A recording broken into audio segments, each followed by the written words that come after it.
Okay, good morning, everyone. Buenos días. Bienvenidos. Thank you for coming.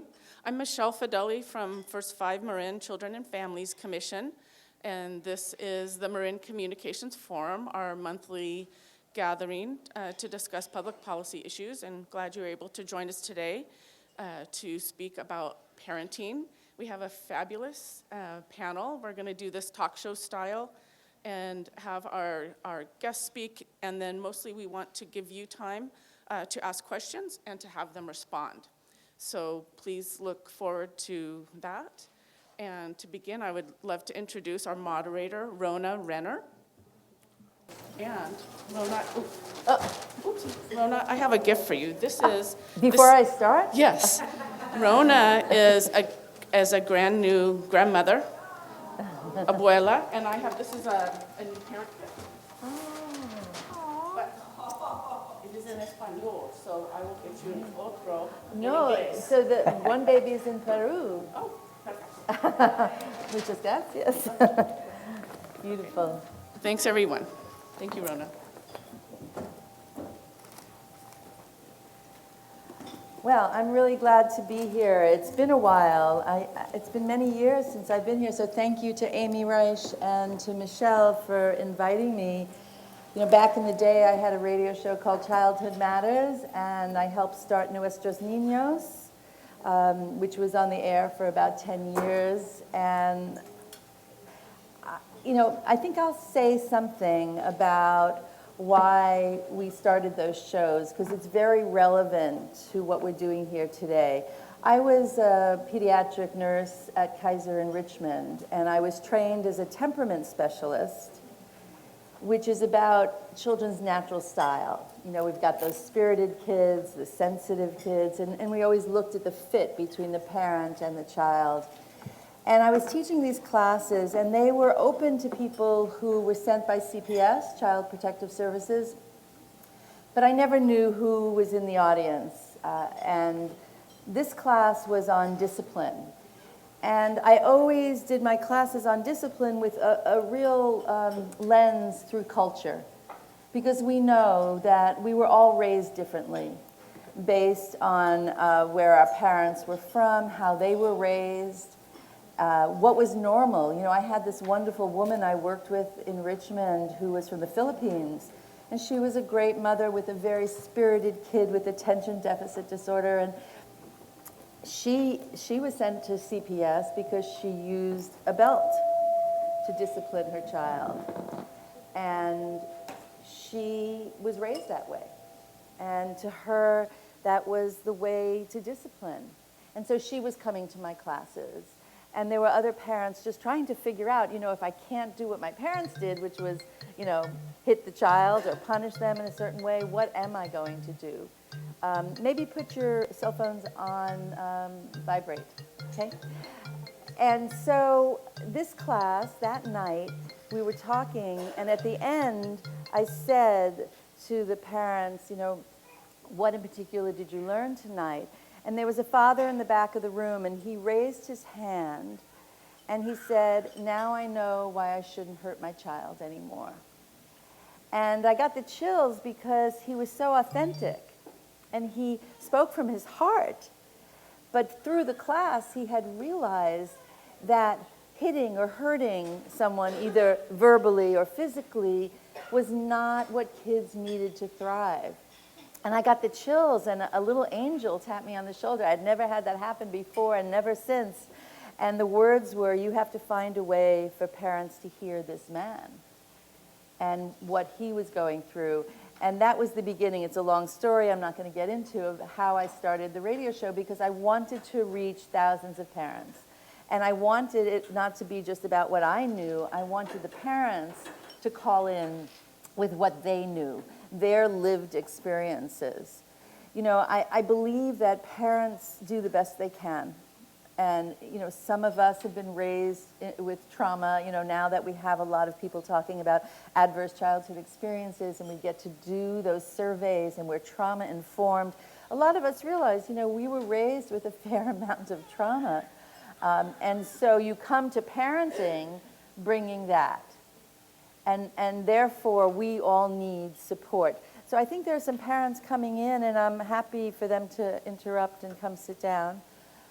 So parents need support. I have 4 kids, and I have 4 grandchildren, and my grandkids, seeing them raised helps keep me current. And one of the things I want to say for those of you who are parents here is you have a hard job these days. It's harder than it was when I was raising my kids because of all the distractions, because families have to have 2 parents working, or if you're a single parent, you're working sometimes more than 1 job. So I have a lot of compassion for parents, and I feel like there's not enough community support. So thank you to First 5 in every county for providing that kind of support. I want to say something about temperament. It's one of the lenses that I always look through when I look at child behavior, because every 3-year-old is different. Every 2-year-old is different. It's not just about their developmental stage, it's about who they are, how they move in the world. So, you know, if anyone here have a child you identify as spirited, raise your hand. Any spirited children? You know, when you have a little spirited child, that means they're more intense, they're more active, sometimes they're more sensitive, sometimes they're more frustrated, and sometimes they're more frustrating. And so understanding that you might have a neighbor who has a child who's very easygoing, and they sit and they play and they're calm, and then you have one of these whirlwind kids, and you think, what am I doing wrong? Is this my fault? You know, I raised my first child, and he was really easygoing, and I thought, time for another kid. So 1.5 years later, I had another child, and she didn't want me to put her down. I had to hold her. She was a picky eater. Nothing could touch on the plate. She was fabulous little baby, but so different than what I expected. So parenting is complex, really complex. And when I think about today's topic of discipline, you know, this ABCD that I framed it with is because I think there are key components. The first one being attention. That when someone has a baby and you're trying to figure out, what does this cry mean? Is my baby hungry? Is my baby wet? Is my baby fussy because they're overstimulated? They just want to be held. Your attention is what helps you figure that out. The B is that behavior has meaning. Behavior has meaning. You know, one day my son, Matt, was picking on his sister, and she started to cry. And I began to yell, don't do that. You're being mean. You know, so I would say things sometimes that I really regretted, like some of you have done also. And I said something like, what happened to you today? Who picked on you? But in a tone of voice that was negative. And he started to cry. And he told me about what happened at school and that he had been picked on. And I connected with him and talked with him about what happened in a compassionate way. But it was the idea that behavior has meaning. His behavior wasn't just because he was being naughty. His behavior was that he was struggling with something and he was taking it out on his sister. So that's A, B, C is communication and connection. When we're frustrated with our kids and we don't know what to do, sometimes we communicate in a way that causes them to feel ashamed. It's as though we're saying, you're bad, rather than saying what you did wasn't okay. And we don't want children to feel shame. I could think of times when I did it all wrong, and I said things I shouldn't have said, and those are things that I'm sorry for, I have remorse for. But I've learned over the years that what I say matters, and how I say it matters. So that's where communication and connection, if you're not sure, if you're angry and you don't know what to say or do, just say, hold it, I gotta take a break, I'm going to the bathroom, I'll be right back. And that's when you take your breaths and you do your 2-second meditation. So communication matters, and all of that are the components that I believe of discipline. Because you know this, discipline means teaching. That's what it means. And we teach by example, number one, and also we teach trying to engage our kids to learn. And if they're too frightened by our anger, by our frustration, then they pull back and they're less likely to learn. So those are the components that are really important to me. And I think what I'd like to do, and I mentioned my book. So I wrote this book called Is That Me Yelling? And I wrote it in part for my kids so that they could understand that I now know there were times that I lost it and I wish I hadn't. So there are a lot of stories. But the idea of it is that we need to increase our mindfulness about what triggers us. What is making us be off balance? Where's our stress? And if you look at it, often it's like the same thing every day. You know, it's time to get out to school, and you don't have enough time because you didn't get up early enough because you've been sleep deprived. Is there anyone here who's not sleep deprived? Raise your hand.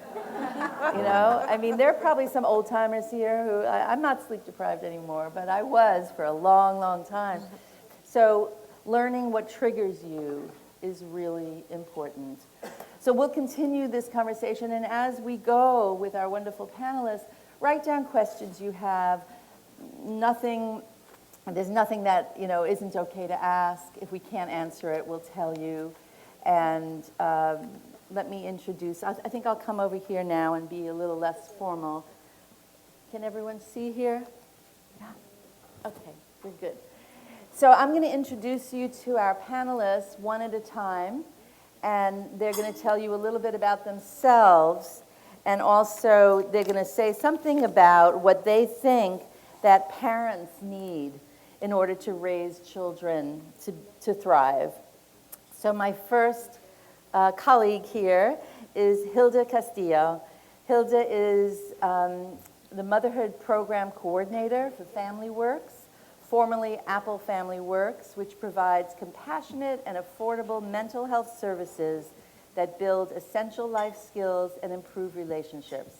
The Motherhood Program offers facilitated support groups for expectant and new mothers in Spanish, and Hilda was a teacher for more than 20 years, so she has seen a wide range of children and styles of parenting. So please introduce yourself, Hilda. Hi, I'm Hilda Castillo.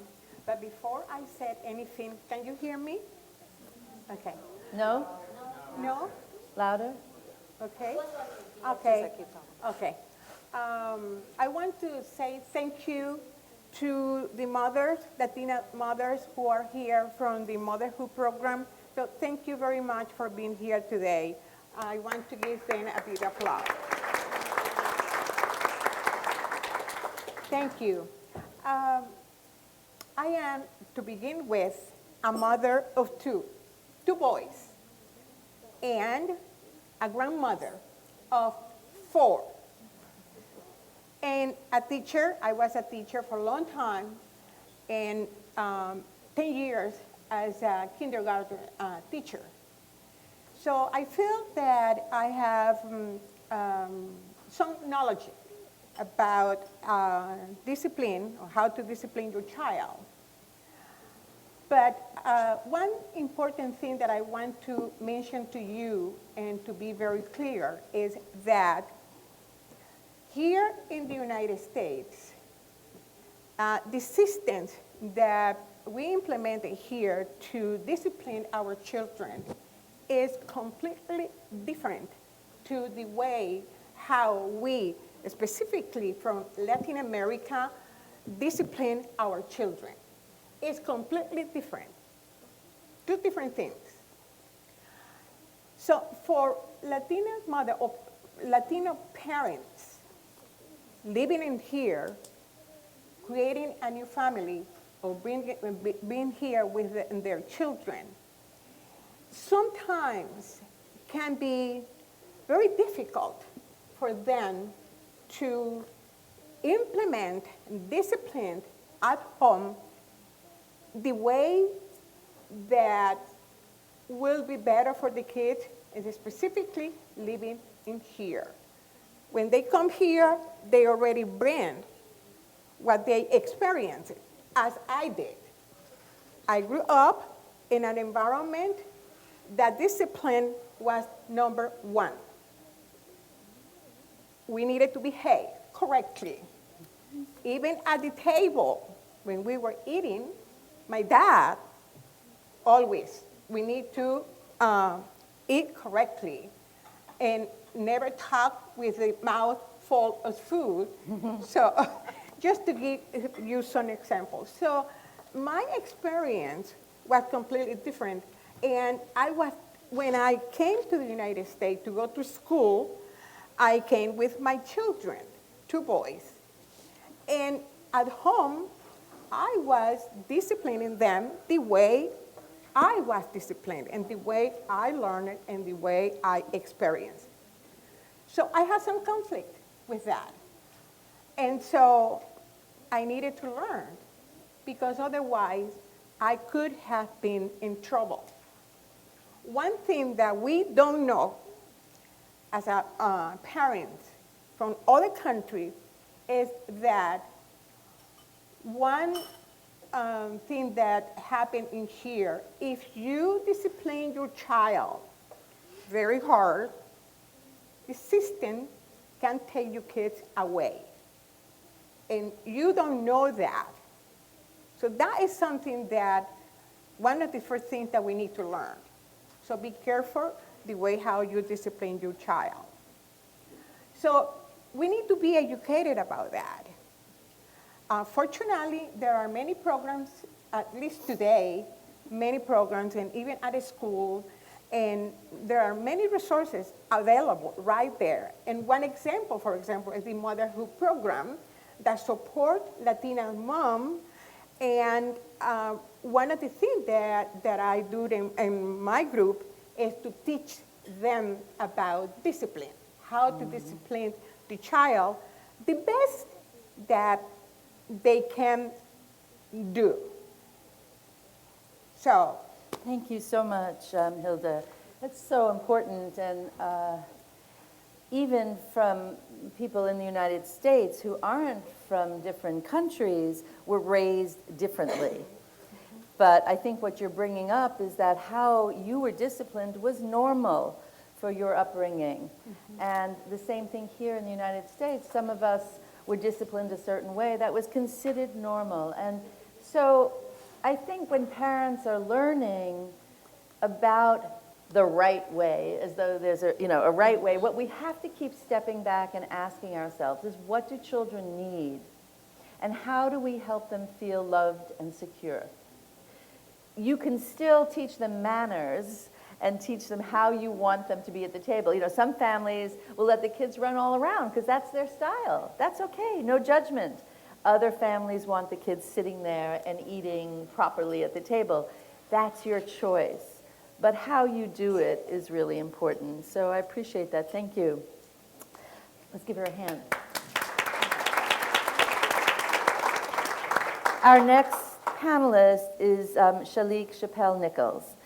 For more than 20 years, she's provided professional development and learning for teachers and parents in the areas of mathematics, science, art, literacy, and social emotional learning. She also helps students learn to think creatively and critically in all educational domains. She's a parent educator at Parents Place, and we want to welcome you, Shalek. Thank you. Thank you for having me. A little bit of, well, that's me in a nutshell, and one of the things that's not reflecting on there is I love to educate. I think education is power. Whether you're a parent or not, education is definitely power.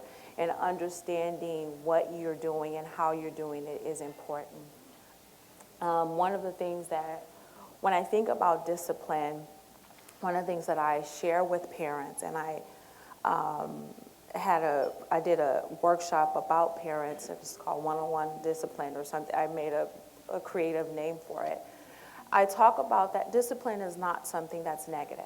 And I think everybody, when we hear the word discipline, it's always negative. And I think Rona talked about discipline as the definition of is training. It's really the form of how do we train whoever we're teaching. And so one of the biggest things is that we have to understand the word itself.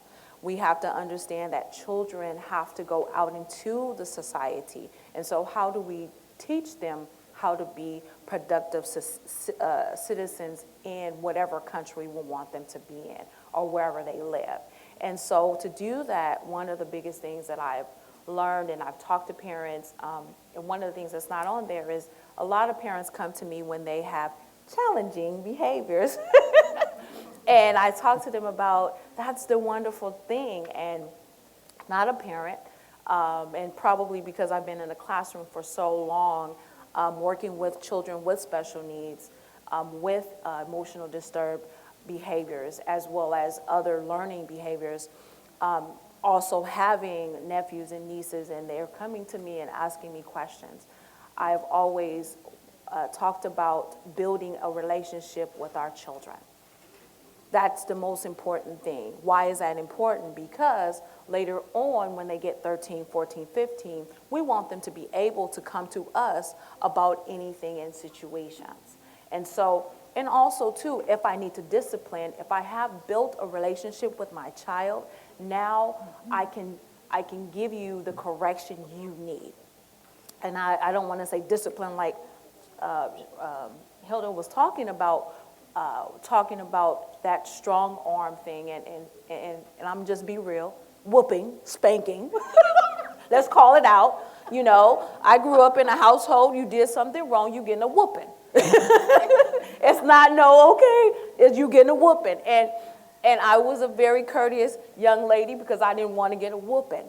And I understood that process because my grandmother grew up in a household where you respect your elders, you respect that you have a plate on the table and things of that nature. The only thing that I missed was the fact that we didn't communicate in a form of, can I sit down and talk to you?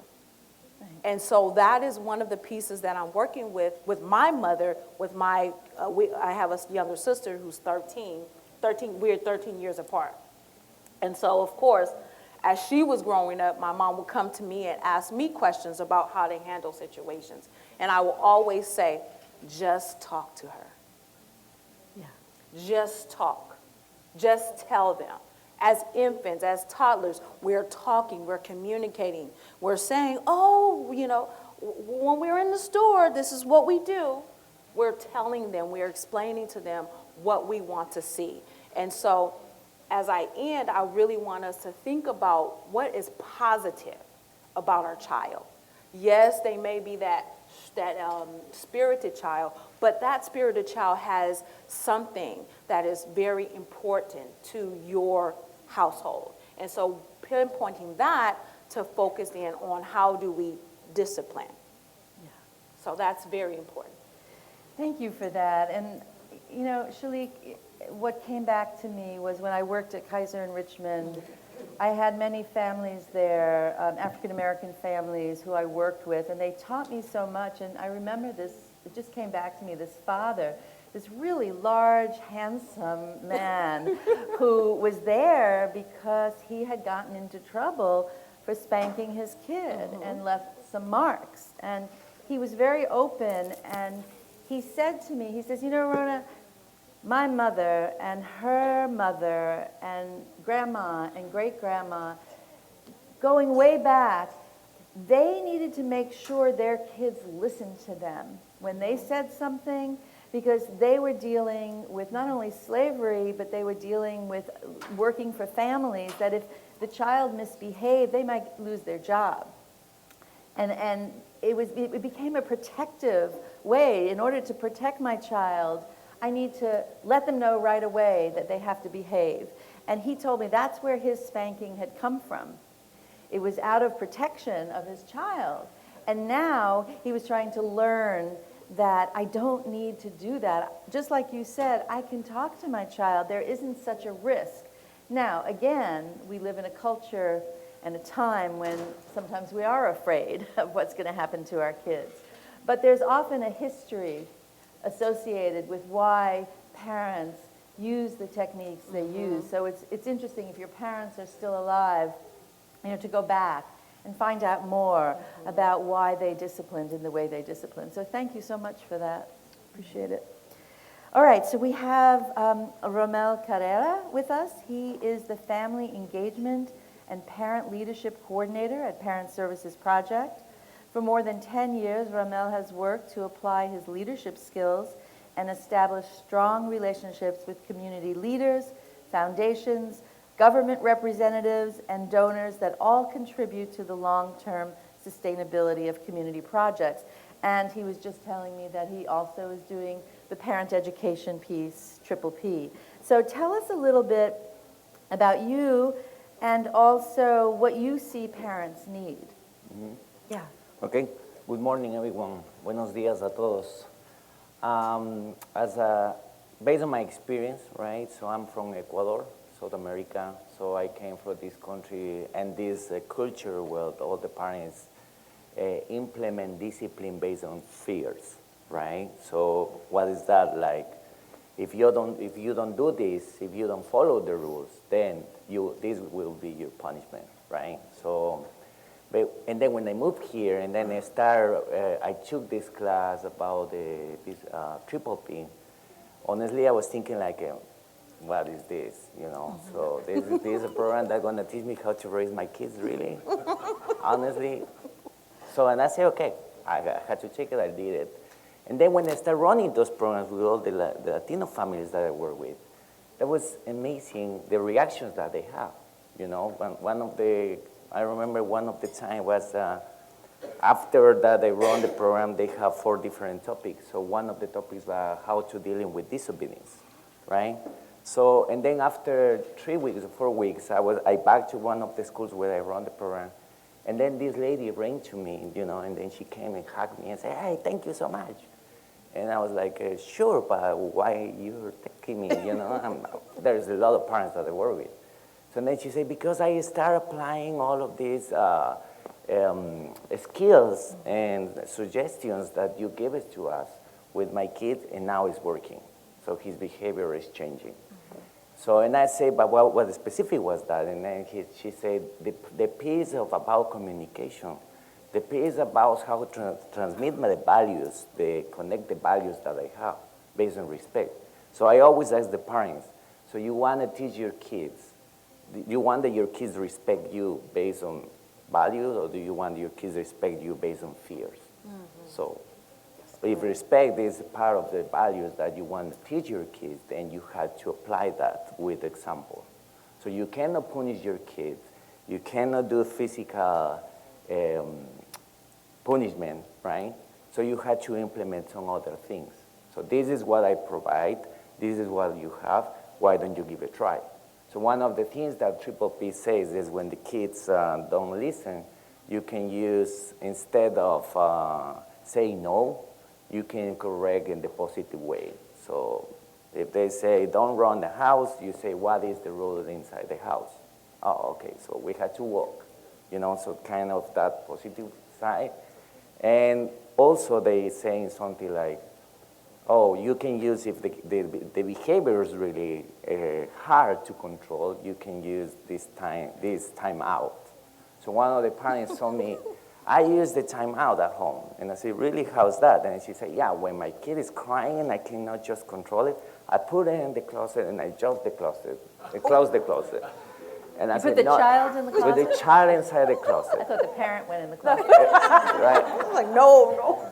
And I say, no, that's definitely not time out. That's the opposite way. That's the opposite way. That I stop doing that. You had to change that. But that's some things that maybe in our culture means different than in other cultures, right? So that's kind of pretty much the funny and it's a big experience that I had running Triple P.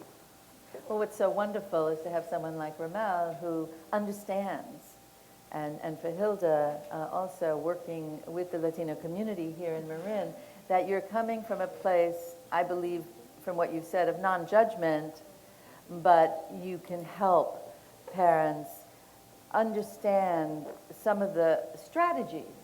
And I think that's what I hopefully will get into more too, is like, so what do you do instead of yelling at them, no, no, no, you know, you can say, what is the rule? So that means that the family has established some rules, and you've talked about it at a time when you're not angry and when you're not upset, and you've established rules. So that's a really good example. And I think, again, a lot has to do with your state as a parent. A key thing is that kids watch us, and they learn from us. And if they see us losing it a lot, or, you know, driving and then cursing when someone, you know, cuts us off, that's what they're learning. So just as we want them to learn respect, we have to be respectful as well. So let me ask another question, and then I think we'll want to open it up soon to you all so we can get down to what you're interested in. So let's see, Hilda. We know that parents are under a great deal of stress due to economic struggles, immigration fears, lack of support, sibling conflicts. When you work with new mothers, what are some of their fears regarding raising a child? What do they tell you are their fears? Good question. Some of the concern that they have is, for example, for teenagers, is that they can get involved with the group of kids that can be doing bad stuff. And that is one of their concerns that sometimes they talk about. Or sometimes they talk about, my child doesn't listen. Even though I try to implement, they don't use the term rules as I have been teaching them, but they don't follow up my instructions. They don't listen to what I say. Exactly. And so one of the things that it is important that you mention, and I have been teaching them, is about the rules. One thing that I teach my group is that this is the country of the rules. If you don't follow the rules, you get in trouble. Yes. So if you implement the rules at home, you have to be consistent. That is another aspect of being successful when you are implementing discipline at home. Follow the rules and be consistent. If you do something today, do it tomorrow. Like one mom was telling me, I tell my son to take out for 2 minutes. And then I asked the mother, and do you do that whenever he's misbehaving? And she said, yes. Perfect. Because that is going to prevent, if you are teaching a good discipline and you are following the rules and you are consistent, then I think the possibility of you having your kid getting into trouble will be a lot less. But yes, they have many concerns, specifically about the different, about lifestyle and the discipline system that we implement here, right, and that we bring with us. And also you say they want their children to be safe. Definitely. I'm curious, how many of you are either working with families or have children 0 to 5? Raise your hand. How many of you have your own children or are working with children more like 6 to 13? And how many of you have teenagers, 14 to 18? Okay, so we have a whole wide range. And I bet there are some of you like me who have, older ones too. But there's a whole wide range. And feel free to ask questions related to any of these ages, even though this is a 0 to 5 forum. You know, we're talking about families. And in families, we have children of all ages. So Let me say one more thing. Let me say one more thing that is very important regarding to your questions. Sometimes what I have observed in some of the kids in my group is that probably a child could have some problems, or maybe they can be autist, or maybe there could be some issues with the child that is making the child to behave the way the child behave by not listening or paying attention, or can be hyperactive, or that child needs special attention. And because I am not a specialist, a professional psychiatrist or pediatrician, what I do is I recommend the father, the mother, to talk to the child pediatrician or doctor. or the father, the mother or the father. Or exactly, the mother or the father. Right. So if a child's behavior is such where the parent is really frustrated, it may be because there's something. Maybe the child is hard of hearing. Maybe the child has a speech deficit, and that's why they're misbehaving in preschool. Maybe the child is on the autistic spectrum. Maybe the child has attention problems or learning disabilities. And it's really important that we look through that lens when we're looking at behavior. So thank you for adding that. I'm going to ask you a question, Shalek. When you teach children and do trainings with parents, how do you help them understand what to do when a child misbehaves? The first thing is, I think we always go to, they're misbehaving. You know, and it's like, maybe they're not misbehaving. Maybe they don't understand what you're trying to give them. And I think you were talking about one of the biggest things that I always say, educate yourself, because children are children. If I give an infant something, what is the first thing they're going to do? They're going to put it in their mouths. That's what they do. That's how they explore. If I give a toddler, just FYI, there is no terrible twos. That's right. There is exploring twos. Absolutely. Because what happens is, at 2-year-old, they're learning how to walk. Yes, I can actually walk. I can go by myself. So what do? They walk, they run, they crawl, they climb. And so what I want you to understand is that children develop in different ages. And so we as the parents, we as the educators need to understand how that development works. So when we discipline or we give or we say they're misbehaving, what does that actually look like for an infant and toddler? They're not misbehaving if they're climbing. Why? Because that's what they do. They climb. That's they normal. try. That's normal. They try to do the limits. How much can I get away with? Can I run around and throw all the toys out? That's what I do, right? And then understanding that you don't stress yourself out, because that's what they do. But what can I do is support them in their learning, okay? Now they have throughout all the toys. What do we do now? Now we teach them how to do what? Clean up. Yes, we start early. You threw all the toys out. Now it's time for us to do the fun part, clean up, right? And so we show them that part. And so when I talk to parents about misbehaving, we need to figure out what does that mean to you as a parent? What does misbehaving to you mean? Because misbehaving to me may be something different. And so looking at that and reflecting on what that looks like for you is very important. Right, and if you know it's normal for a 2-year-old to say no to everything, then you don't take it so personally. And then you wait a minute, and then you say, and yes, we're going to throw the toys back in the bucket, or you know, help them, because at 2, they're not going to be able to do that by themselves. And you know why they say no? Because they've heard you say it. Well, because that's all they know. No is an easy word. Right. It's easy.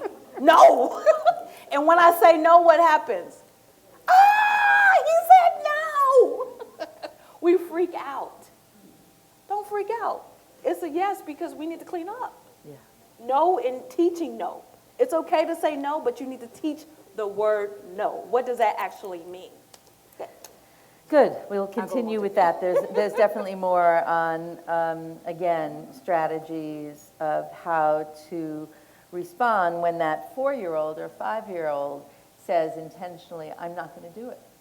You know, there's the innocence of the 2-year-old and the 3-year-old, and then there's this other thing that happens with older kids where they kind of figure out where their power is.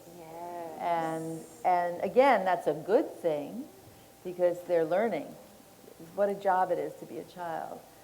But then it's us figuring out how do we not squash this child, but also get done what we need to get done so we can also function. Let me ask you a question, Rommel. There are many stereotypes floating around about fathers. You know, some people feel that they're always more strict than mothers, not as engaged or available to do everyday social and emotional teaching. What do you see as the father's role with the families you work with, and do you see that it's changed over the last 10 years?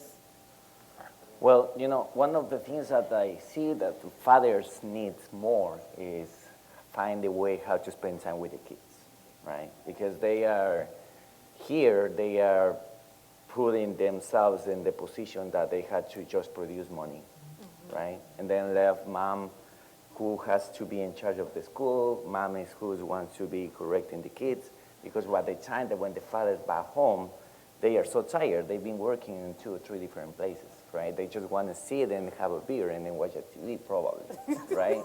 So that's a stereotype, but Right. you see that to be Right. also what is, you see that to be true. Right. So, and then when I talk to the parents, the fathers, and I say, so how long, you know, how much time you spend with your kid during the week? And they say, I don't know, maybe 5 hours, 6 hours. I'm not sure. I'm not counting. So then I say, by the time that you're spending with your kids, what kind of time you're spending with your kid? And he say, you know, he's sitting with me, and he's watching the TV, and well, while I'm watching the TV, while he's in the tablet. And I say, oh, but do you think that's a connection with your kid? So then they say, well, if I yell at him and I say stop, he will stop. If I say give it to me, and he will give it to me, whatever he's doing. So, and I say, yeah, but you have to teach your kid and provide your kid quality time, no quantity time, right?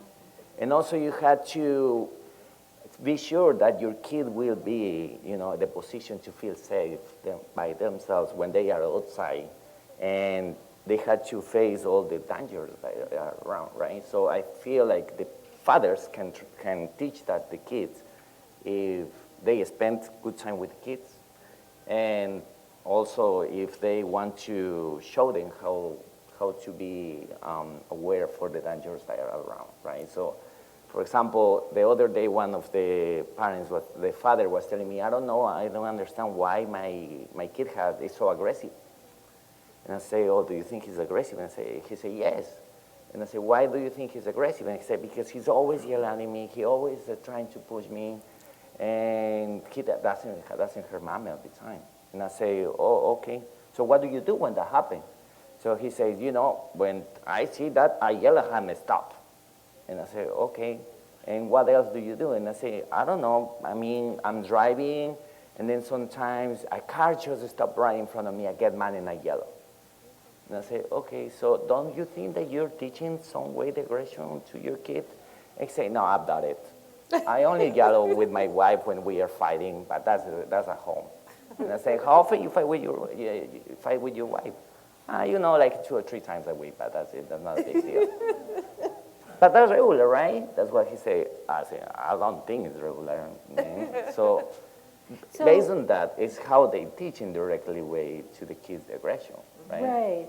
It's interesting about, again, this idea of fathers and spending time, because I know a lot of fathers who have taken on half the job. Mm-hmm. You know, my husband wanted us to have another child, and I was already 40. And he promised me that he would do at least half of the child maintenance work, and he did. And he did a good job. And I see with my children, they're very involved fathers, and that often their wives work as much as they do. So I see things as shifting, but it sounds like from what you're saying, there's still a very strong, perhaps cultural piece that says, you know, dad doesn't do the school appointments, dad doesn't do this, dad works. Right. And yet we know in a lot of families that both parents are working, and some mothers say, even though both of us are working, I'm still doing more of the extra stuff. Right. So we have to look at family systems and see who else is there to support this family. Unfortunately, here, we don't have enough of that family support that makes all the difference. You know, my daughter lives in Peru, and she lives next door to her mother-in-law, and she lives next door to her aunt. And the family is of support to everyone.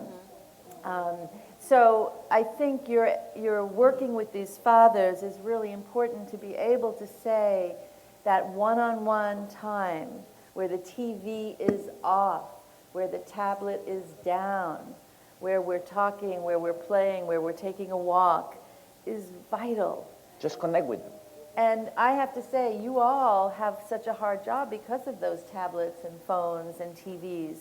And that's where, again, how do you set limits while at the same time you know that if they're watching the show, you get to cook dinner? You know, and how do you be consistent with when they can watch and be on their phone? And how do you not change it every other day just because you need a little bit more time for yourself? These are complex problems. And so I think, Michelle, I'm thinking that maybe this is a good time to open up to questions, because we want to address what's real for you and not just, you know, our theories. So who would like to start? Oh my God. We've got lots of people. We have Take it someone easy. back here. Good. Oh, okay. And maybe say your name. My name is Jonathan. Hi, Jonathan. I'm curious as to the effect that hearing loss has on a family system, and how prevalent you might find it, and how it's usually addressed. So Jonathan's asking about hearing loss. And Jonathan, is this something that you have personal experience with? Just a little bit. I've been almost deaf since birth. Okay, so he may be more knowledgeable in this than I am. I think the first step is that we've changed a lot in pediatrics now, where we actually do hearing tests when the babies are born. I remember when that shifted when I was a nurse, where they began to do hearing tests. And that was huge, to see if we could pick up on something early on. And again, sometimes it doesn't get picked up on until there's behavior issues and the child isn't listening. And so now the parent is getting angry, and eventually a pediatrician comes to understand there's a hearing loss. And again, when you go to a regular pediatric visits, they are testing your hearing. But the truth is, I don't know a lot about this. Do any of my... Yes. Yes, okay, good. And thank you for asking that question, because I have experience in my group with some of the mothers. There was one mother that I noticed that my group is for mothers with little kids, so they can come to the class with the kids. And I observed that her 3-year-old child wasn't speaking very, you know, he wasn't saying A lot of words. exactly, just limited. And I noticed that he wasn't listening, and that was part of the problem. That is what I thought. So as I mentioned before, I am not a pediatrician or a psychiatrist or psychologist, but I advise her to talk to the child pediatrician about that situation. And she did. And I advise her, ask the pediatrician to do an evaluation. And that is exactly what she talked to the child pediatrician. And he advised the mother to take the child to some place where he was evaluated. And do you know what the result was? Yes, the child had some hearing problems. Yes. And sometimes it shows up in speech, I think is exactly what you're saying. Did you want to add something to that? Yeah, I think for being in special education just as a whole and being a teacher that believes in inclusion, I'm aware of all my students, and I always tell my teachers that when I teach in the college, I always tell them, you have to pay attention to everything that's going around you. And sometimes when we say behaviors, some of those behaviors are due to things that the child can't say it.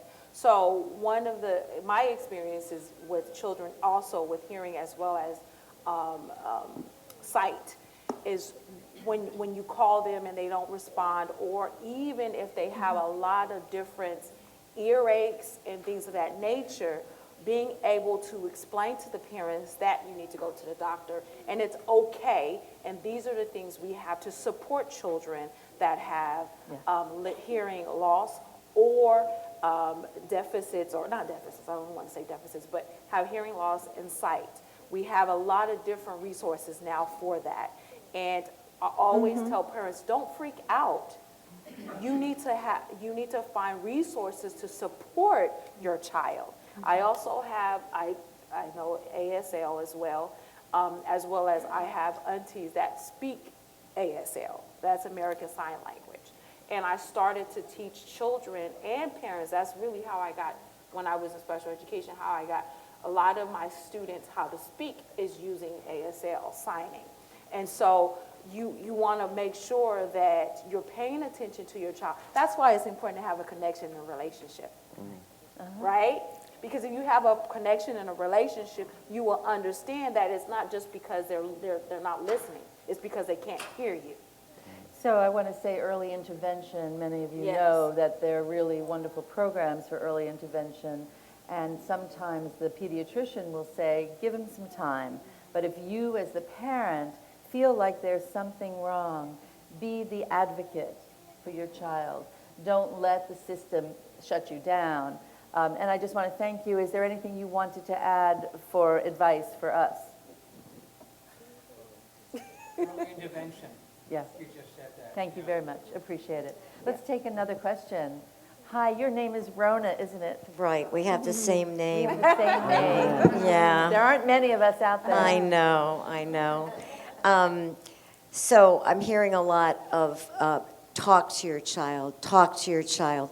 And the word I've been waiting for, you finally said, which is play. I know parents are incredibly busy, incredibly stressed, but the way to connect with your child is to play. Get down on the floor, even if it's for 5 minutes, and play. And if you connect with your child through play, and that includes outdoors as well as indoors, and like taking walks in nature and looking at birds and trees and flowers, then you'll have an easier time, I think, when you try to talk to your child and tell him what you expect from him or her. You know, I thank you, Rona, for that. When I do temperament counseling with parents, and I feel sometimes like it's too cookie cutter, but every visit for a new person, I always say, you know, try that special time together. When a sibling is acting out a lot because there's a new baby or siblings are fighting, I say that one-on-one time, get on the floor, even if it's for 10 minutes, and play. And I realize that parents are trying to multitask.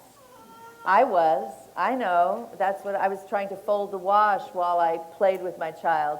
And I try and really discourage that for 10 minutes. Put the wash aside and just be fully engaged. And it's like, I don't know, insulin for a diabetic, or it's love. It's filling a child up, and they feel really attended to if they can have that one-on-one time. It's hard sometimes, especially when you have more than one child. So you've got to get strategic. If you have a partner, sit down, look at the calendar, and figure out when you're going to have some one-on-one time with your child. And also remember that play is not just about, oh, roll on the floor. Play for me with my father, he was a chef, was being in the kitchen. Yeah. He would say, let's go do this, let's make this, come with me. That was our play. You know, so you really have to look at play is not just, we freak, like I said, we all freak out over words. Play is a form of what children do to learn. And so whatever we do to help that is what we want to do to make that connection. Once again, you're saying make it strategic. If you're washing, make it a play thing. Okay, you're gonna sort. Let's see how many we can sort. Okay, go run. Do those things because that is a part of one, being practical, and two, you're having fun with that, and then you're teaching through that play. That's right.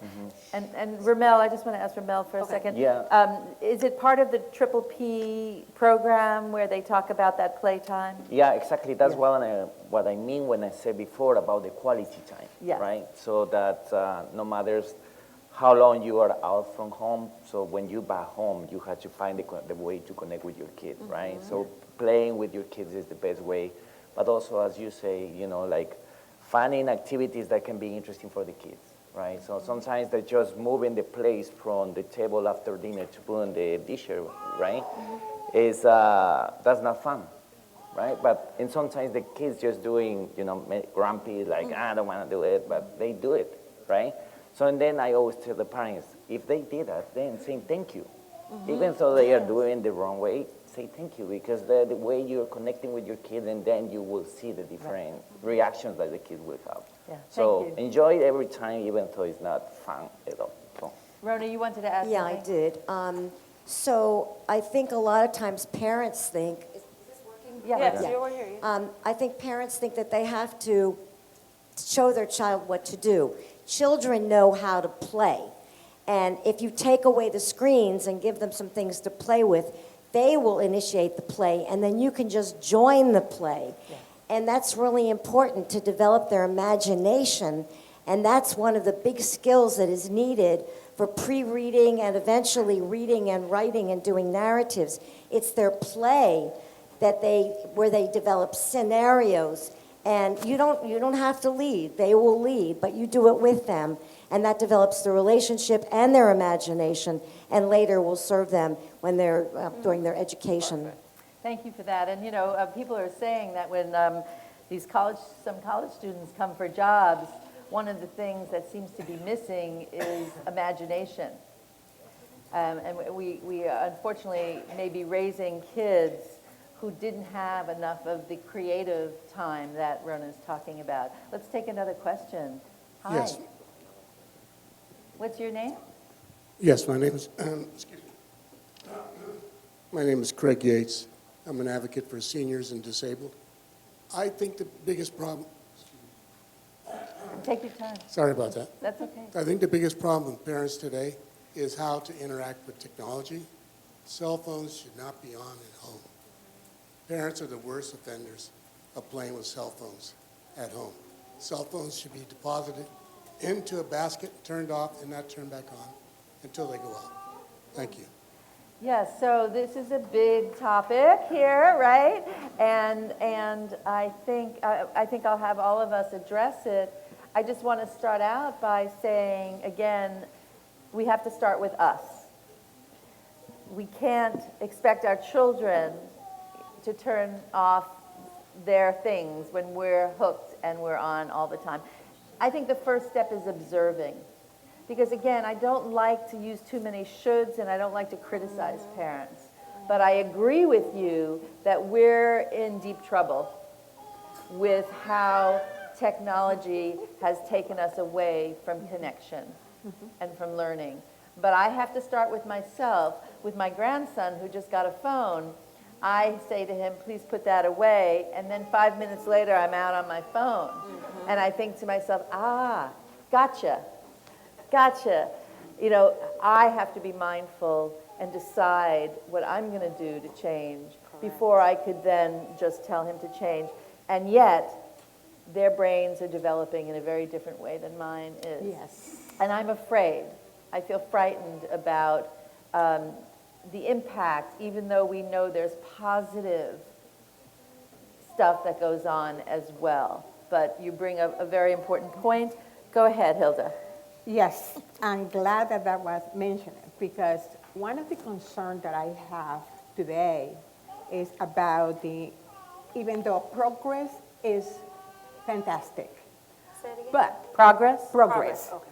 But the new technology and the social media is creating some difficulties when parents are dealing with their children about discipline.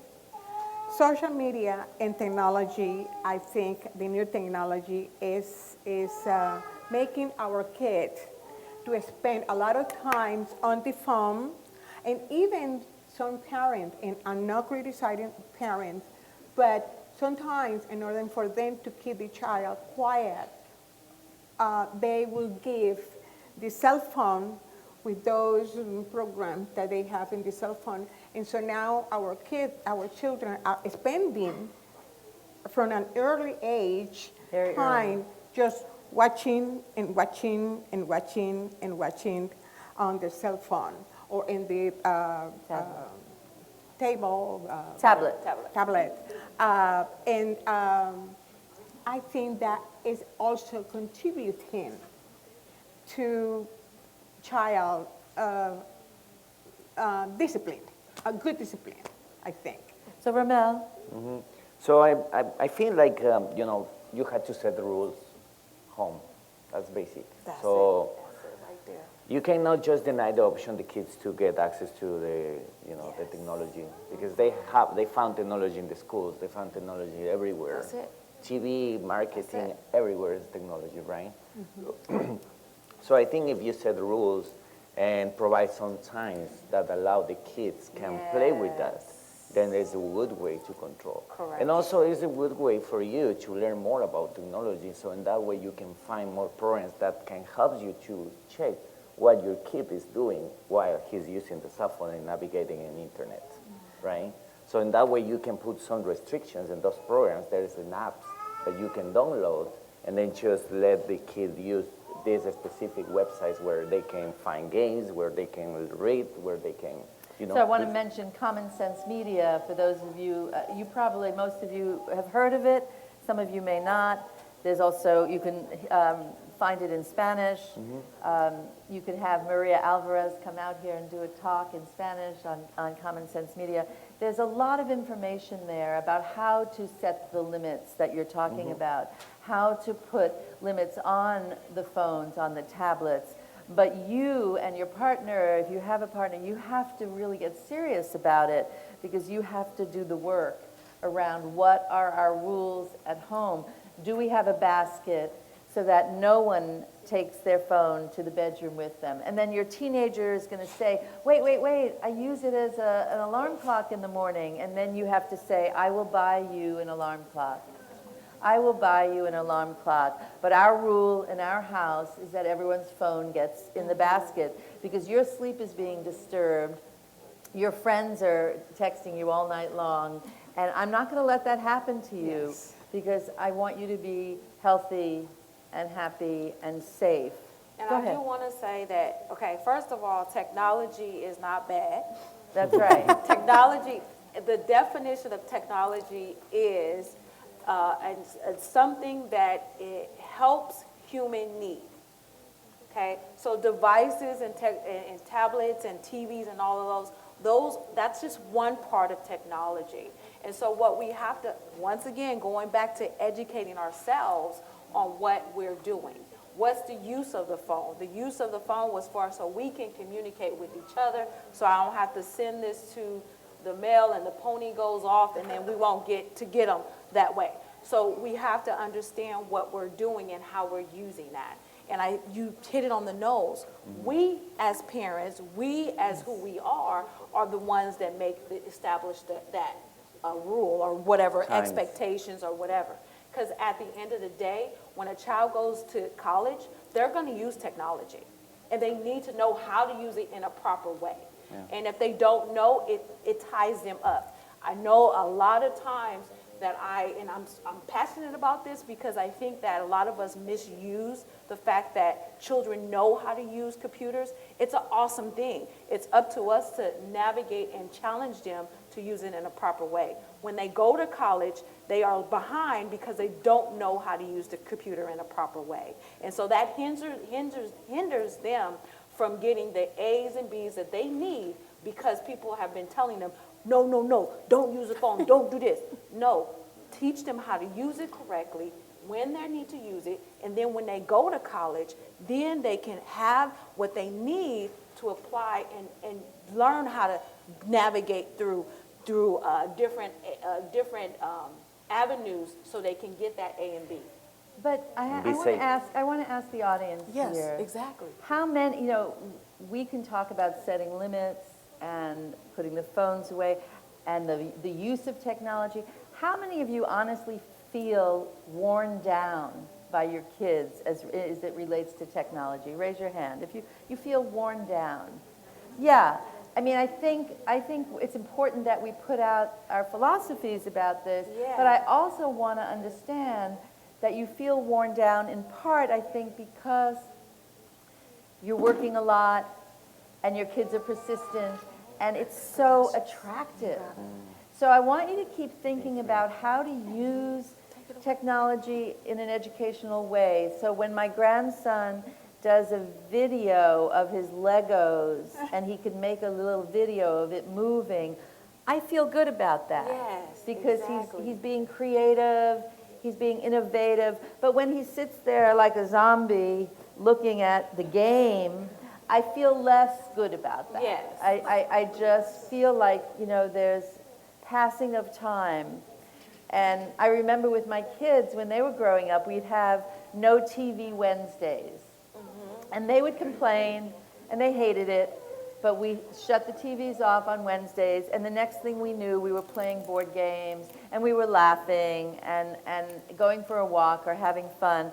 And they got used to the idea that it's important to see who you are without that technology. So consider doing stuff like that. Consider setting the limits, being strong when it comes to following through with the limits. Have some time when there's no technology, and then sit with your kids and learn from them about what they're doing on their phones and on their tablets. But this client of mine said she was at a concert and it hadn't started early enough, and there was a 4-year-old with her parent, and her mother just gave her the phone to watch a video. But this client of mine's child was sitting there, and the mother said, no, I'm not giving you a video to watch. We're going to sit here and wait. And then this kid was feeling horrible because the other kid had the video. So I just want to have empathy that you're up against a lot. You're up against a lot when it comes to technology. Anyone want to follow up with that with another question related? Is it related or different? Question. Yeah. Good morning. My name is Robert Newhouse. I'm a volunteer teacher at Bahia Vista. We started summer school yesterday, incidentally. Hi, Robert. I have a specific question for Shalek. With your administrative background being so extensive and everything, how do you handle a parent, particularly a male parent, that blames everything on the teacher, the school, and the administration, and he supports his child against the school and creates a lot of problems the child does in the classroom. And I'm sure you've heard this before and you've encountered it. And I was curious to how do you deal with that male that is so incensed with the school being so bad and mistreating his son? Very carefully. I try to, in the beginning of the year of where I would always get to know the parents. And the reason why is because they would come to me and they would talk to me about how they feel about administration and whatever is going on. And so what I would really do is listen to him first, listen to all the venting and all those things, And then I would ask 2 questions. Do you want me to be real, or do you want me to cover up? And the reason why is because when you are real, and when I say that because there are sometimes things that parent has to work on, right? It's something in that parent that's saying they're not trusting they hate my brother, they hate my son, and blah, blah, blah, right? And the fact of the matter is that's something that's coming from the They may have had that in past experience where everybody is on them. And so now they're reflecting what's going on with their child now. So what I have to do is find out what's going on with that parent first, and then we can go step by step to process that. And it's a wonderful thing that you brought that up, because I have a lot of parents that talk about, and male parents too, that talk about special education. And my child is not getting this, and my child is not getting that. And so we have to go through the process of, what do you mean they're not getting what? What do you want? How do you want it? And how can we navigate through that? So the best thing is to build a relationship with that parent, and then to understand where that parent is coming from. And to try and help the parents see that if we can work as a team together, it's going to be a great benefit for the child. Because if the child sees you as an advocate, not an advocate, if you have an adverse relationship, that's going to be a not very good benefit. So you need someone who can take this parent aside and do what she's saying. Someone's phone is going off. What? Oh, no.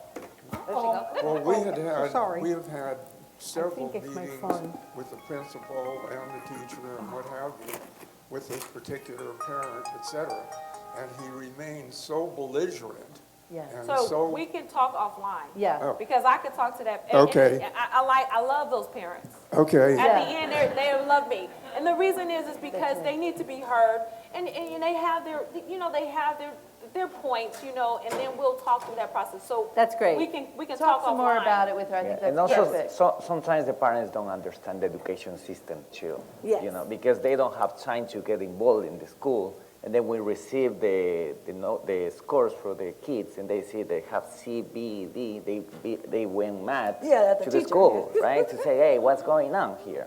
So That's so right. it's really helpful to And- try to find and understand the education system too. Well, his education- mind was, this particular individual, his mind was made up that the school was totally wrong and he was going to transfer his son to another school. And I think it kept growing and escalating as to the severity of the problem. So That's right, and that happens, and Shalek will talk with you, and I want to say that as a parent, there have been times when I knew that a school wasn't a good fit for my child.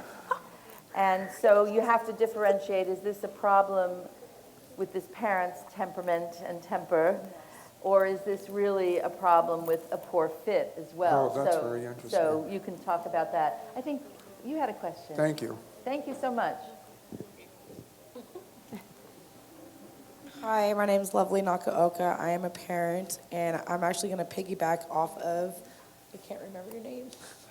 Sorry, but it's interesting that you brought that up, because I am a parent that was in a similar situation. My son was going to a Christian academy in Novato, and every day he would get sent home, and I was going to ask, how do you deal with a school that only calls out the bad behavior in your child, and at home you're seeing a lot of progress, you're doing everything that you have worked on and asked. I mean, I've gotten him into PCIT therapy, which is play therapy. You do a two-way window and the earbud, and learn how to do one-on-one and interaction with your child individually, individual therapy with YFS. I've gone above and beyond on trying to figure out what's going on with my son at school. The behavior was kind of hard at home, but it's, on my part, I've seen a lot of progress. And I felt, I've explained to the teacher and the director, and I've had several meetings where I eventually got to a point where I had to bring an advocate with me because I started feeling unsafe with the words that they were using with me. Well, and I'm so sorry that you're having that struggle. I just want to say that first. Thank you. Over and over again, I've heard over the years parents in similar situations. Having, in the public schools, we have an SST meeting, a student study team meeting, and that's a place where we're supposed to talk about the positive behaviors of children first, Yeah. and then talk about how we're going to implement programs. I respect your school. That's awesome. But I have to say, I'm going to go back to fit. Yeah. If you are struggling and a school is not able to talk with you in a way that feels respectful, and it feels like they're respecting your child, then you have to really question, is this a Well, that's the fit? thing with my situation is they will always speak to me respectfully when I had an advocate around, and then when I was one-on-one, they spoke lightly and respectfully, but in terms that, how can I put it, just very nice, but in twisted ways. And Okay. gave me reassurance. I would say, I'm feeling like you guys kind of want me to move on my son to a different school. Am I getting the wrong idea, or am I right? And they would say, oh no, he's fine here. Like, we really love your family, but still yet he would get sent home for not taking a nap, or the transition from lunch to. So, Right. there is I'm sorry. I No, didn't go mean to ahead. cut you off. There just was a recent article out there where children of color were being suspended. And this was at the age 3. And what they were suspending them for was what I call nonsense stuff, like behavior stuff that happens to children. And it was one of those things that pitter-pat my heart, and I started to teach teachers how to approach culture. And how do we deal with children with different cultures? Because there is a difference in different cultures. And I'm not just talking about ethnicity. I'm talking about children that are coming from different households that have different cultures, and how we bring that up into the classroom. And one of the biggest things is talking to administrators and explaining to them that just because a child is not napping, that's not a problem to kick them out. That's something that you have to reform within your school. Well, and as you were saying about the right fit, if it's not working for your children, move them to another school that fits Well, for he them. ended up getting kicked out. It went from let's have she emailed me and said, let's have a meeting for strategies to push Travis forward and have a positive meeting. That meeting, after his therapist, she wanted to see where the director was at. She ended up breaking confidentiality, and I had gone as far, because I just wanted my son to get a day in at school, so I started participating in school with him. Good. Because That's a good way to do it. I'm going to stop there just because I think it's very important, and I think there are other parents who could resonate with it, but it's very complex. Yeah. And it's very complex in terms of, for some parents, I would say, well, it's not a good fit. You need to find something else. And they would look at me and say, I don't know any other place. So there's a lot of elements to this. And I'd be glad to stay afterwards and talk with you if you can. Yeah, they said no one else would accept him. So that That's a again problem. goes back to the That's a idea problem that for me. behavior has meaning. Yes. And we need to find a place where people know how to work with our child and work with us. Is very powerful, and we'll stay a little bit and talk with you more if you'd like after. Thank you. There is something very important that we need to be aware of. Teachers are overwhelmed. Teachers are overwhelmed. Yeah, don't forget that. Now they have more children in the classroom, and there are more requirements for them, and it is a lot what teachers have today in order for them to teach. So, Right, we could appreciate that, we could understand that, but we all want our child to be treated well. Right. And we're going to do everything we can Everywhere. Everywhere, yeah. to And I make think- that happen, because especially young children who can't speak so well for themselves. The older a child gets, sometimes they've had a teacher who's not been so great, and you teach them the skills they need to handle situations where maybe the teacher is not so great. And it ties into their social-emotional So we want to make sure that that process is a positive one. But, you know, anyway, that's a whole nother class. And I would imagine that part of what you're doing, Rommel, as an advocate, is to also help parents navigate Right. the school systems Right, in terms design of. programs inside the schools, working with the family centers, you know, that trying to help them to understand how this works. Yes. Where they can go when this kind of situation is happening. When my kid is having a trouble into the school, where should I go as a parent to talk to, Yes. right? Because if the teacher is not giving me a solution, where is the next person that I should talk, That's right? right. Can I talk to the principal? What if the principal is not talking to me, don't listen to me? Where else can I go? School district, what all It's the pretty complicated stuff. right? Yeah. So I want to take a question now related to, I'm interested if anyone has concrete ideas or examples around what discipline works and what doesn't work.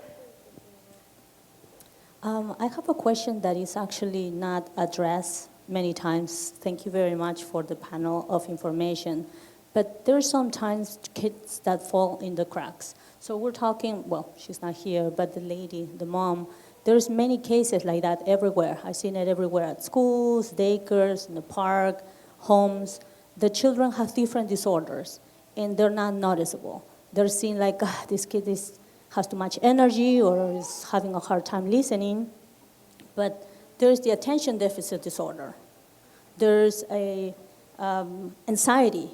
Children that are into the spectrum of autism, and they're not noticeable. They go to school, they have trouble at school, they go home, parents don't know how to deal with it because the kid have not been addressed, the child have not been having the proper help that he needs. The child doesn't know more than the parent what's going on. There's the learning disorder, and all these disorders makes the children not have that emotional social connection that it builds their behavior, that develops the positive relationship with other children or adults. And so what do we do when teachers don't understand, when parents don't understand, when pediatricians oversee that? Where does the family go? What do we do with children? We have a crisis. We have a crisis when it comes to families and children. 25% of teens are dealing with an anxiety disorder or depression or another disorder. We have children's needs not being met. We have families that are under tremendous stress. Yes. So we have, again, trauma-informed care. We have people understanding about ACEs and adverse childhood experiences. We have kids with learning disabilities and autism and ADHD and depression and anxiety at young ages. And so there's not an easy answer to this, but I believe, and I'll just maybe go through our panel and see, very simply, we can't address this complex problem without community. Yes. That we have to build more community where parents don't feel so alone, where if you don't have grandparents and aunts to help you, we need to build it amongst each other, because our children aren't getting enough of what they need, and we can't rely on the school to address all of this because the school doesn't have enough money or enough psychologists or enough trained teachers. So this is a crisis and a dilemma, and there is no easy answer, and I'm looking to see what you suggest. Rommel, let's start with you. Well, the resources that you can find around the community is important if you work together with, as a nonprofit supporting the education system or hospitals or whatever it is, whatever organization is, what is the connection that have to offer the resources to support all of the families, right? Because some families don't know how to ask help because they don't know where to go. So no matter if the information is there, sometimes they don't go and read the information, right? That's right. So First Five and other agencies can connect you to try and get more support. Right. The woman who had to leave, she said, she did have an advocate who went with her. And we need more pediatric care so we can diagnose these issues early on, so that if we have early intervention, things do get a little better. You wanted to add? Well, what I wanted to say is that we need to have more funding. More School- funding. More funding, more money available for school districts to be able to hire more staff, professional staff that are very, very needed. Yes.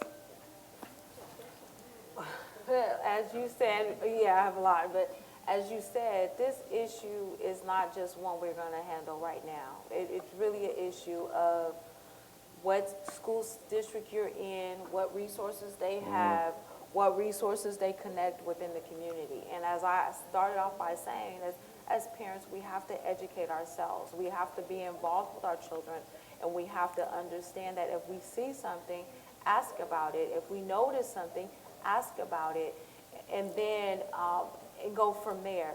The other thing is, I was a product of a misdiagnosis. I have dyslexic. I am dyslexic, and my mother we didn't find out until I was in 40. college. Yeah. Yes, college, graduated, and everything. And it wasn't, the reason why that was is because I was not a rambunctious child. I did not throw chairs and do all those things. I was very compliant. I listened to the teacher. I watched, I did, and I went all the way through based upon that. And so what I say to all of my teachers when I train or with my parents is that you have to build a relationship with your students, with your child, so you can see what they know, so you can see how, what's going on and notice things before it happens. And if it does happen, it's okay to say, okay, I think my child has something or we need to work out this situation, because it's okay. But you have to acknowledge it and then figure out how can we work towards a solution to support the child. It's overwhelming, and I just really encourage parents to find other parents Yes. who are dealing with similar things, whether it's through First Five or Parents Place here in your area. Parents helping parents. Parents helping parents. There's a lot of power in finding other people. I used to teach the classes for parents of kids with attention deficit disorder, and just having a small group of parents sit together and share information like, I can't expect my child to sit still in a restaurant. I can't go to a restaurant without bringing toys because she won't sit still. What do you do? How do you handle it? We need that kind of support, because otherwise we feel so isolated and alone. I think I can take another question. Yes, sir, you've been waiting. Yeah, if this is appropriate, I wanted to move up in age. I'm with the public schools, and just to your last point, it is a crisis, and money isn't even the problem. We can't even find people to fill positions we have. Bilingual counselors are in such demand. We need to get kids in school to start moving into this. We had our psychiatric position open for almost 2 years because there's so much money to be made because it is a crisis. They won't work for the 6 figures that we're offering. But my question involves single parents. We find that young men without a father figure in the household are often just overwhelming to the mother that's there. They're usually working. The father's not involved at all, which is another whole question, how you Yes, partner exactly. with someone that doesn't contribute at all to the family. And then the son, because the mothers are not, technology savvy, they're saying like, well, he goes to church, he's a good boy, there's nothing, and then we know that he's really bamboozling the parent completely and engaged in all kinds of abuse and early gang activity and all kinds of different problems. But what kind of help is out there for single moms with young men? That's specifically what we see over and over again, where there's a real need for help. I mean, I worked in Richmond for a long time, and when I was there, it was a community of a lot of single moms with sons. And we were often pulling our hairs out to try and find programs, Boys and Girls Clubs, churches. I know Kaiser Richmond had a program for parents of older kids, teens, who were starting to get interested in gangs and starting to go the wrong way in terms of drugs and alcohol use, and to try and help the parents understand how to rein in the kids a little bit. But I don't know, because I think the schools have to step up to help with this. But as you're saying, the schools don't have enough staff, enough support. It's a real rough one. I don't know if anyone in the audience knows of programs here. Anyone here? Quick question. When you say what's out there for single parents, what do you mean? Do you mean support for the parents themselves, or do you mean support as far as where the students may go? Well, I'm asking for the moms. I mean, we have programs, and we work with the kids, and we have different levels of intervention. But, I think that what would be really helpful if there was support for mothers or for young men, outside of the school. There's only so much we can do, and we do more and more every year. Hilda's right. I mean, the demand on teachers is unbelievable. Right. With what we're expected to do. In local parentis is not like a cliche, it's a fact. Right. But I'm thinking of the moms. So some counties have, I know Santa Clara County has Parents Helping Parents, and they usually have resources on where, if they have community, different types of community circles that they can go to. Another thing to do is to tap into your library, because libraries just received a lot of different grants and stuff, and so they could possibly have something going on. So the local things like that. Another thing is to tap in the community centers, because sometimes community centers have things and resources, and we don't know that. Let's see what local things you know, Rommel and So Hilda. in the Canal area, you can find the information in Pickleweed Park, right? So in the Pickleweed in the library. Can you but say that also again? In the Pickleweed Park. Pickleweed Park. Yeah, Mm-hmm. also At in the the library. library. But there is a program that is running Alcohol Justice, that having this program on Fridays in the evenings. That's one for parents and one for kids. So the teenagers, there's for all ages, and then the kids are learning things about leadership. So they promoting a little bit this kind of encouraging the kids to, to be a leaders into the community, but also they have programs for the parents too. So no matter if you're single Justice. parent, Alcohol Justice, yeah. So they have these programs they're running on every Friday. So maybe can start for there. Hilda? And we have the program, the Motherhood program for moms. However, there have been times that I have had a father come into the group. And 3 years ago, I had one young man that was going through a very difficult time with his child, and he started coming to the group. And he stayed in the group for 9 months.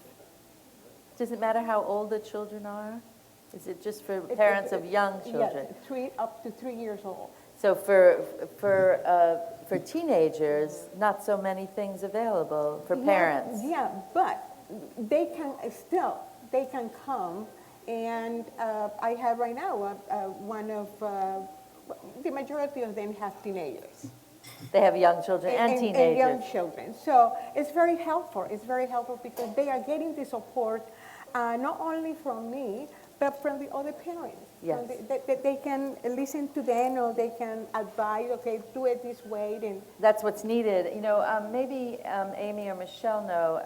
In Richmond, I just did a radio show yesterday on KPFA about RISE, the RISE Center for Teens. And then the parents can be involved. Here in Marin, there used to be a program for teens, like a youth center, and they also had some... Used to be the mic, but The I don't mic. think that's open anymore. But YLI, the Youth Leadership Institute, might be a place to check. Youth Leadership Institute? Because Oh, yeah. Huckleberry. Huckleberry Youth Program. Sometimes there are youth programs where then they also have a component with the parents. And I think it would be great to figure out, perhaps there's someone who you could connect with who might know about those youth programs. I think that's where sports really also comes in real handy, is when kids can start to be directed to a team, and the parents then meet other parents and get involved. So I'm sure you've thought of that already. That's not anything real new. To support lights, because when we can have our fields open 3 times as long, there's a lot more things we can offer for the kids. When you talk to kids, every one of them will say there's nothing to do in the morning. There's nothing to do in the And then evening. when we try to offer it, the neighbors fight like hell to prevent you using schools outside. So that's where we need the advocacy. Yes. So much of what we need related to kids is advocacy and making some change on a political level. Yeah, go ahead. Do you have a question? Hi, my name is Emily. I have a 2.5-year-old who's a really spirited young man. It's very emotionally taxing, it's intellectually taxing, it's physically taxing. I'm just like facing maximum resistance every transition, every meal time. So in general, I would love some strategies. And he's also there's some aggressive behavior at transition. So like hitting and kicking me, it's so hard to go from this like tender stage to being hit by your kid. But And the baby's 7 months, you said? yeah, this guy's 7 weeks. 7 weeks. But the older one is 2.5. Wait, 7 weeks or 7 months? Weeks. 7 weeks. I see. And Yeah. the other one's 2. Yeah, 2.5. So he's like, it's a little bit exacerbated by our current transition. You think? So like, I wanted to give you a specific example that I'm feeling some anxiety about. I'm going to go socialize with friends. There'll be 2 other kids there. He's highly likely to have trouble sharing and to engage in aggressive behavior with them. So in general, I'd love some strategies, but just thinking about like my evening tonight. Any specific suggestions about strategies that I could use? Yeah, you just need a wife.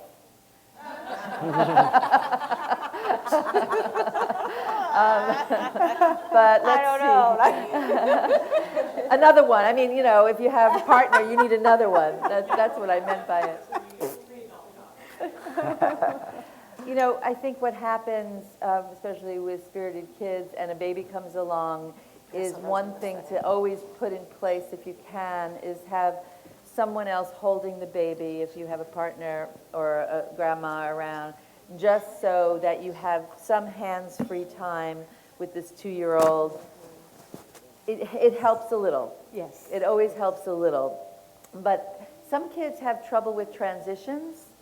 And so in general, if it's a slow adapting child, in terms of making transitions, we have to give time and again, warnings, and talking to a child about what's going to happen next.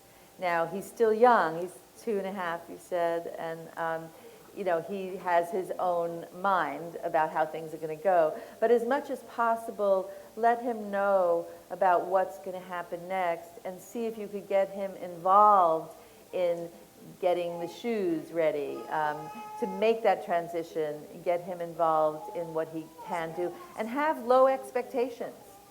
Right now, you need to have really low expectations about where you can be, how you can be, and let the other parents help you as much as possible with him. Let me ask my guests here. Hilda, do you want to say? Do you want to respond? No. You want to go first or go? You can Okay. go. Ladies first. So one of the things is always prepare, right? And sometimes you might not be always prepared, but giving him the scenario, the story, we're going on this wonderful experience, and I want us to have so much fun. Can you help me? That type of thing, getting him to be involved in that experience. Another thing is positive. In the teaching world, we call it PDA, which is positive descriptive acknowledgement. So acknowledging when he's doing something positive.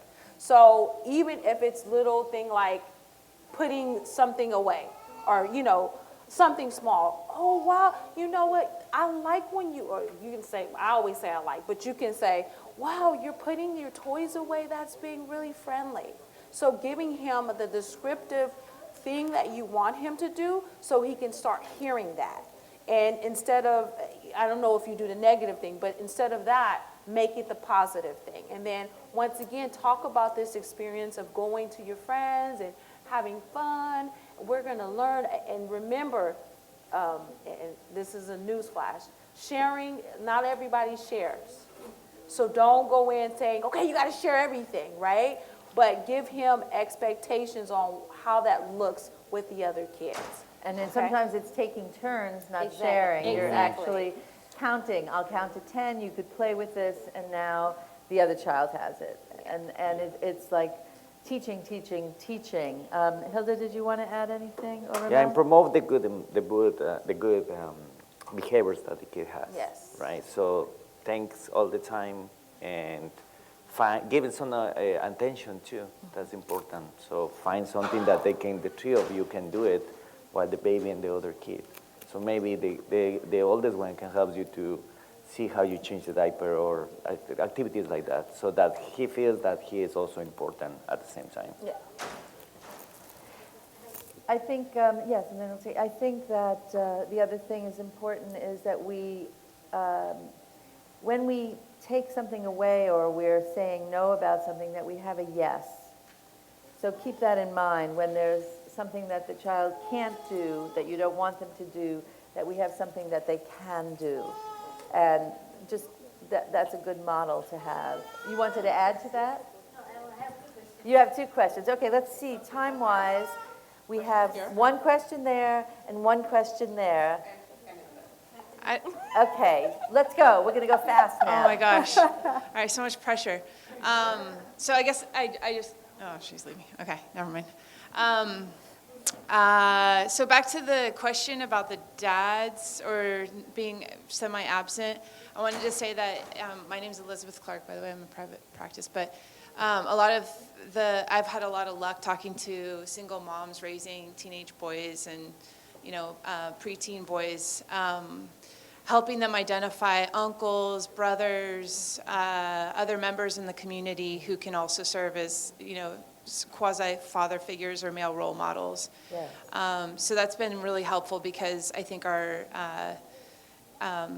nonprofits are kind of impacted in terms of getting male role models to enlist in their services. And also there are a few, let's be honest, there are a few male role models in the nonprofit world and in the, I understand that there are quite a few male teachers, but far less than there should be.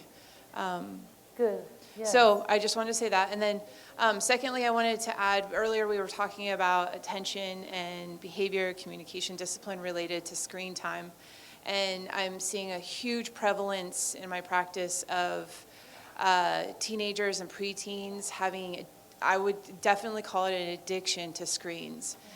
These children are staying up until 2, 3 o'clock in the morning, unbeknownst to their parents sometimes, and not able to wake up in the mornings. And the parents are wondering why my child's not waking up in the morning, and they don't realize that they don't have the connection with their child for their child to be honest about the fact that they've been up since 2 or 3 in the morning, checking their social media, getting that validation that comes from those dopamine and endorphin rushes when we see somebody likes our picture or somebody else wants to friend us on Facebook, or we get those numbers that really give us a lot of validation. And that's just as toxic as having too much sugar in your diet or having too little exercise. And so I just wanted to put a plug in for making it really clear that it's not fair to ask your children to monitor their own screen time. It's not fair to ask them to, it just as it isn't fair to ask them to make their own meal planning or their own diets. But the question that I have is, I actually came to this meeting today because I was wondering, I am always looking to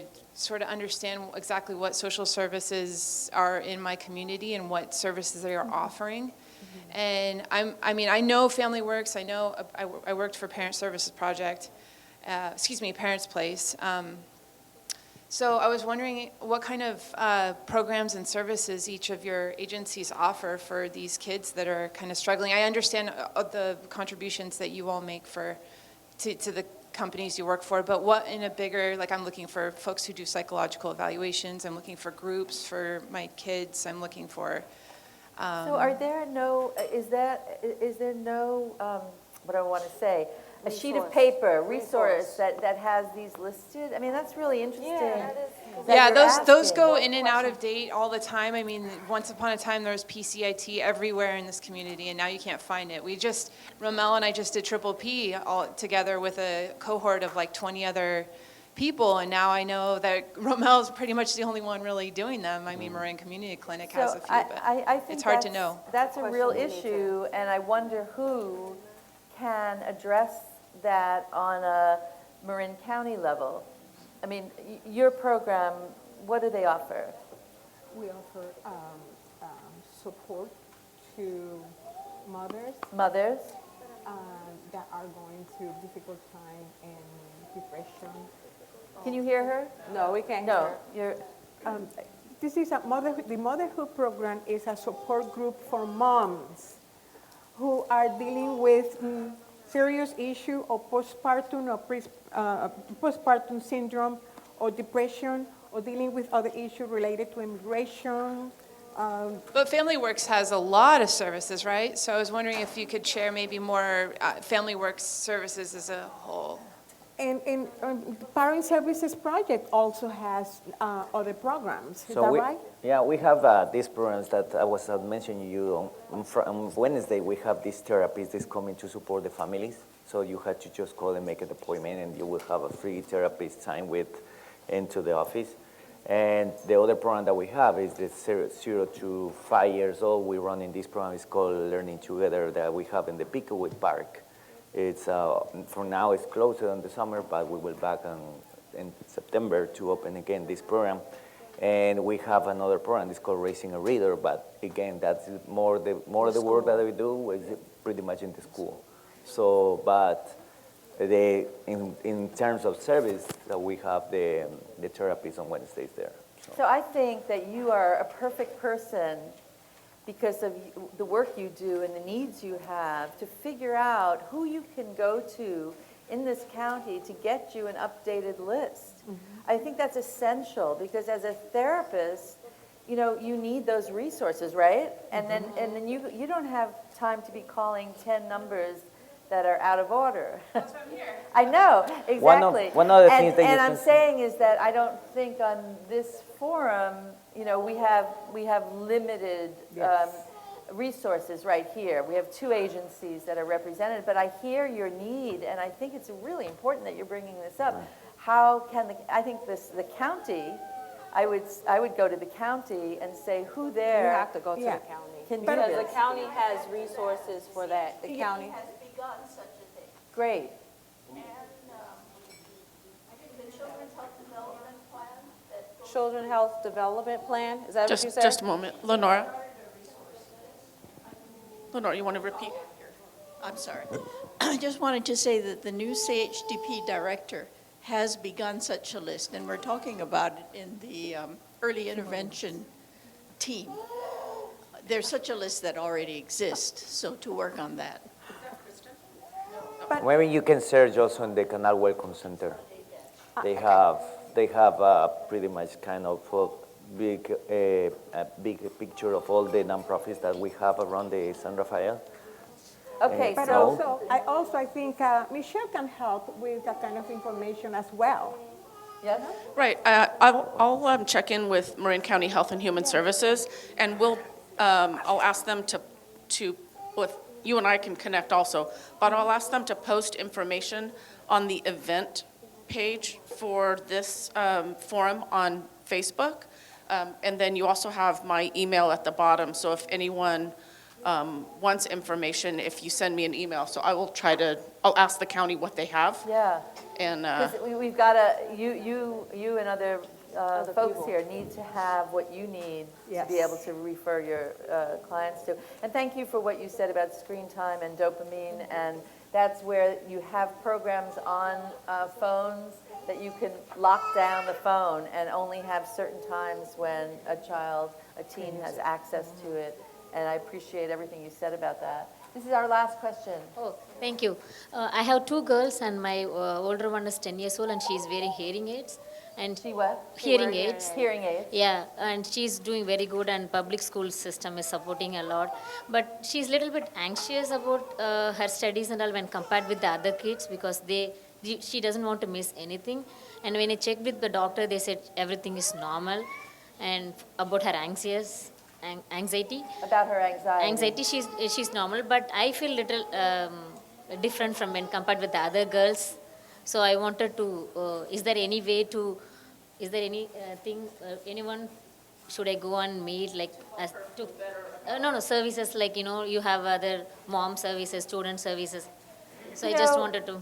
So childhood anxiety, there are many, it's going up, up, up, up. And for her, it might be related to her hearing aids. Yeah. For other children, anxiety is related to school or what's going on at home. There are lots of... She doesn't want to miss anything. She wants to be normal like others. She's doing very good at studies and all. She wants to be normal like other kids. Like others, yeah. And if you feel like her anxiety is getting in the way of her normal functioning, then you can go and talk to someone. I think Parents' Place is a good place to start here in this county, because they have classes and they address these issues. I think part of it is watch your own anxiety of helping her, and keep helping her see the competency she has, the things that she's good at. Listen to her, help her see her competencies, and really listen again, and see if you can help her see how well she's doing. And if you feel like her anxiety is getting worse, I would go to a therapist, or I'd go to Parents' Place.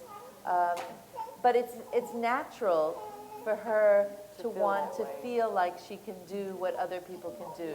I mean, there's something very natural in that as well. Is that something to discuss with the pediatrician? Yeah, everything is not with the doctor. Don't worry about her. But like as a parent, I know, like I feel little. We can talk offline, because there are some classes coming up for a Parents' Place that we can offer, and I think you stepped right on it about being positive with her and reassuring that she is important, and that it doesn't matter what you have, that you are important into the community. And so continue to tell her that. Continue. Are you married? Yes. So continue to have Dad as well say that. And the reason why I say that is important that she hears it from everyone, that she's important. Because what's happening is that she's trying to compensate for what she thinks she doesn't have. And so what you want to do is have that everybody. So everybody's on board telling her how important she is to the family. Well, we could go on and on and on. There's so much to talk about, but I want to thank Hilda Castillo, and I want to thank Shalek, Chappill-Nichols, and Rommel Carrera. We will, after a quick bathroom break, we will stay here and talk to you some more. I have some books of mine if anyone wants to buy one. It's $15, but another edition will be coming out at the beginning of the year. And we'll stick around. So come talk to us if you have other questions. And thank you so much, Michelle. Thank you. Thank you, Rona. For inviting us. Thanks for coming, everyone.